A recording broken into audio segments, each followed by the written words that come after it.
It was not only Trump's day, but I liked how he made it the People's Day. When he finished his inauguration, he started signing many, dozens and dozens, almost 200 executive orders.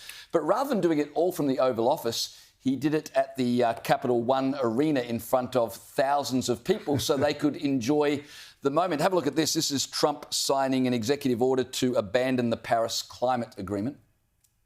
The next item here is the withdrawal from the Paris Climate Treaty.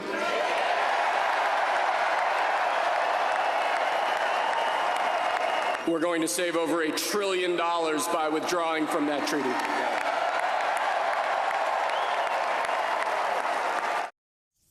Of course, Anthony Albanese was immediately asked, what does this mean for Australia? And Anthony Albanese replied, we're a sovereign nation. Yeah, you could have fooled me on that with all of our treaties that we've signed up to. Yeah. He says, we'll continue to take action on climate change, not just because we have an interest in meeting the challenge. We know Australia's been adversely affected by extreme weather events, so of course, that's going to change the weather here in Australia. But he goes on to say, even if you don't accept the science of climate change, Joe, economic opportunity to grow the economy is too good to miss out on. Is he joking? No, I think it's true. The economy is absolutely tanking because of energy prices. Trump has just saved the US $1 trillion with the stroke of his pen getting out of this thing. Yeah. And Albanese says, oh, no, this is the future for our economy. If you get it right, and obviously it is something... If you get it right, that's doing a lot of heavy lifting. That qualifier is doing a lot of heavy lifting. But again, so a really good example is gas, right? So Australia has completely screwed the pooch with gas because we listened too long and too much to the crazy climate extremists who said, no, we can't have any gas in the system at all. It has to be all green electricity. And we basically shot ourselves in the foot. And you can see Madeleine King, the Resources Minister, trying to do a reverse ferret on that and reopening gas supplies, reopening gas fields in Victoria and New South Wales, where there were stupid moratoriums that made no sense whatsoever. The Victorian Premier, Jacinta Allen, is now begging for more gas, having banned it from use in all households. And again, we're opening the gas fields in Narrabri, which have been delayed for what, how many years? But isn't the point, Trump has gotten rid of ideology out of energy policy? That's right. Let's just get cheap, reliable energy. So that's right. So he's doing that. Australia is still wrapped up in this ridiculous ideology. But what Albanese is saying is there are opportunities to, for example, hydrogen.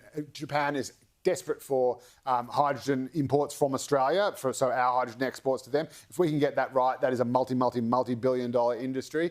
And again, we've got heaps of gas, which is better than coal and better to burn than coal. If we exploit that instead of suppressing it because it's not perfect, which is what the Greenies want to do, then that is a huge opportunity. In fact, the reason why we have gas shortages in Australia is because the gas producers can sell it for so much more overseas. So again, you can get it right if you're sensible and pragmatic about it, but not when you are sort of one-eyed about it, and that was what I think. Yeah, not when you're signed up to the Paris Agreement, the most expensive piece of paper on the face of planet Earth.